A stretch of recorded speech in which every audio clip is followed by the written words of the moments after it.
दोस्तों, भारत के अंतिम छोर में दक्षिण दिशा के तरफ समुद्र पार करके श्रीलंका में आज भी रावण की सोने की लंका होने की सबूत दिए जाते हैं।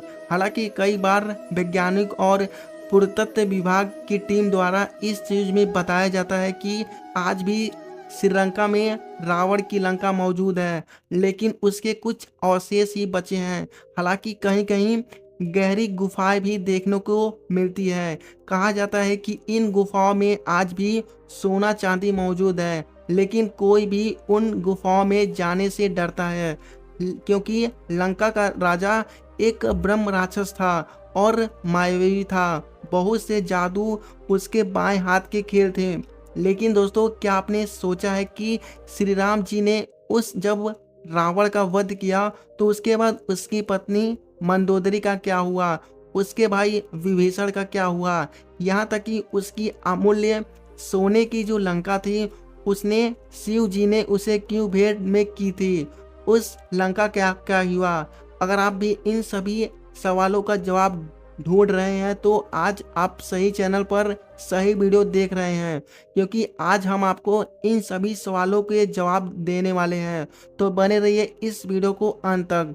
दोस्तों, अगर आपको ये कहानी अच्छी लग रही है तो कृपया इस वीडियो को लाइक करके हमारे चैनल को आप लोग सब्सक्राइब कर दीजिएगा। इसमें आपको 2 से 3 सेकेंड का समय लगेगा और सनातन के लिए किया जा रहा है। दोस्तों, धर्म ग्रंथ रामायण के अनुसार लंका के राजा रावण की भगवान राम के साथ युद्ध में हार हुई और रावण की मौत हो गई। रावण की मौत के बाद लंका में चल रहा युद्ध समाप्त हो गया। श्री राम भी माता सीता को अपने साथ लेकर वापस अयोध्या लौट आए और अपने राज्य को संभालने लगे। रावण की मौत के बाद श्री राम ने अयोध्या लौटते समय रावण की छोटे भाई विभीषण को लंका का राजा घोषित कर दिया था और विभीषण ही लंका पर राज्य करने लगे थे। दोस्तों, कहते हैं कि रावण की पत्नी मंदोदरी को रावण के मरने का इतना ज़्यादा दुख नहीं था, क्योंकि उन्हें पता था कि अगर रावण ने माता सीता को अपने कैद से आज़ाद नहीं किया तो श्री राम के हाथों रावण की मृत्यु निश्चित है। एक बार मंदोदरी ने रावण से इस बात को कहा भी था कि माता सीता एक पवित्र स्त्री हैं। इस तरह किसी भी पवित्र स्त्री पर गंदी नज़र रखने का मतलब ये है कि आपको अपनी जान से भी हाथ धोना हो सकता है। लेकिन रावण एक अहंकारी पुरुष था। उसने सीधे मंदोदरी से कहा, मैं असीम शक्तिशाली हूँ, वो वनवासी मेरे आगे कुछ भी नहीं है। अगर वो यहाँ आते भी हैं तो उन्हें अपनी जान से हाथ धोना पड़ेगा। दोस्तों, श्री राम ने विभीषण को लंका का राजा बनाया तो राम जी ने मंदोदरी को सुझाव देते हुए कहा कि तुम विभीषण से शादी कर लो। लेकिन उस समय मंदोदरी इस बात के लिए तैयार नहीं हुई और उसने लंका में ही अपने आप को कैद कर लिया और कई महीनों तक कैद रही। लेकिन कुछ समय के बाद वहां से निकलकर उसने खुद ही विभीषण से शादी कर ली थी और लंका की महारानी बन गई थी।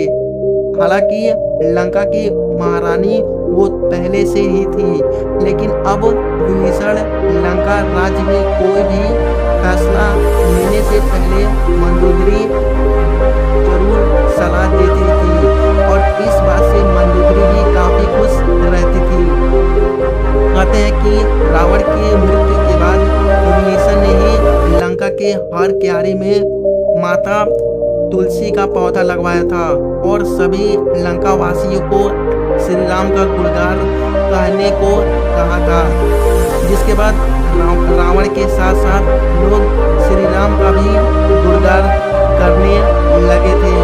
दोस्तों, कहते हैं कि श्रीलंका एक श्रापित जगह है और वह देश कभी भी पूर्ण रूप से फल नहीं सकता, क्योंकि उस जगह पर कुछ श्राप लगा हुआ है कि लंका और उसके आसपास की भूमि में कोई भी पूर्ण रूप से खुशहाल नहीं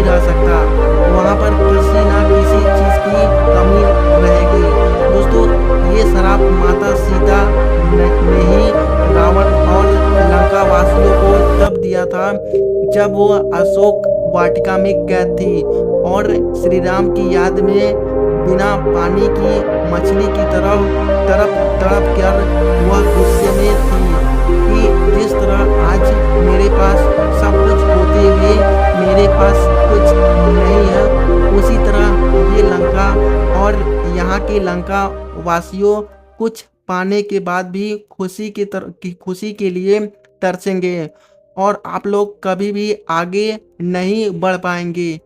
इस लंका और लंका वासियों का कभी भी उद्धार नहीं होगा। जिन्होंने मुझे मेरे प्रभु श्री राम से दूर कर दिया, इस चीज़ का जीता जागता उदाहरण आज हम देख सकते हैं। श्रीलंका देश में वास्तव में आज भी नहीं पनप पा रहा है। दोस्तों, श्री राम और रावण का युद्ध हो रहा था और विभीषण के कहने पर जब श्री राम जी ने रावण के नाभि पर तीर मारा और रावण तुरंत ही मृत्यु अवस्था में गिर गया था, तो रावण के मरने के बाद 100 राक्षस लोगों ने रावण को उठाकर ले गए। कहते हैं कि रावण की 100 आज भी राक्षस लोक में रखा हुआ है और राक्षस योनि में जन्मे कुछ बड़े राक्षस रावण को जिंदा करने के लिए पूरा अर्चना में लगे हुए हैं। दोस्तों, ब्रह्मा जी के दिए हुए वरदान के अनुसार रावण अमर था, लेकिन कहते हैं कि रावण खुद यह चाहता है कि श्री राम के हाथों ही उसकी मृत्यु हो, क्योंकि उसकी मौत भगवान के हाथों अगर होगी तो उसे राक्षस से छुटकारा मिल जाएगा और उसका उद्धार हो जाएगा। इसलिए वह जानबूझकर माता सीता को कैद करके उन्हें आज़ाद नहीं किया। दोस्तों, रावण जरूर एक राक्षस जाति का था। उसने जरूर माता सीता को छल से जरूर ही कैद किया था और उनके मन में माता सीता के लिए गलत भावना बिल्कुल नहीं था, लेकिन कभी भी माता सीता को हाथ भी नहीं लगाया था और ना ही उन्हें बलपूर्वक अपनाने की कोशिश की, क्योंकि उसे पता था कि यदि उसे मोक्ष के द्वार पर ही रहना है।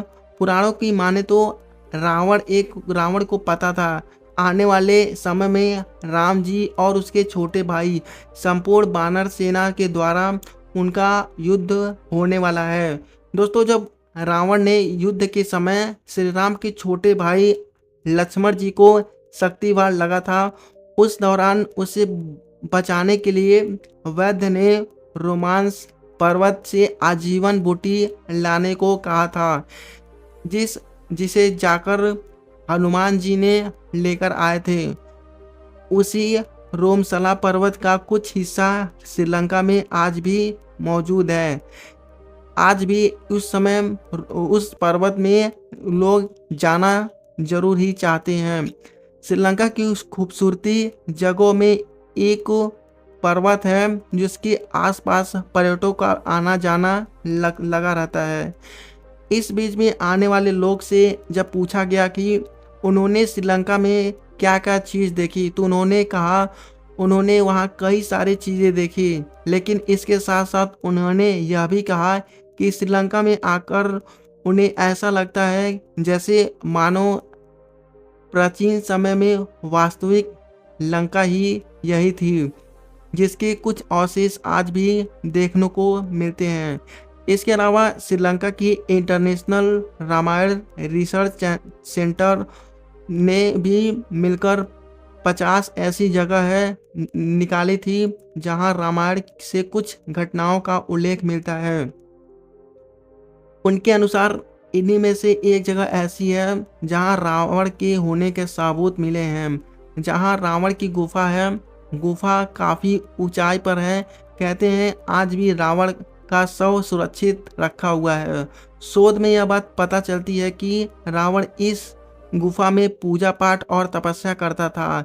रेगाला पहाड़ी पर गुफा करीब 8,000 फीट की ऊंचाई पर बनी है, जहां लंबे ताबूत में रावण की मम्मी रखी हुई है।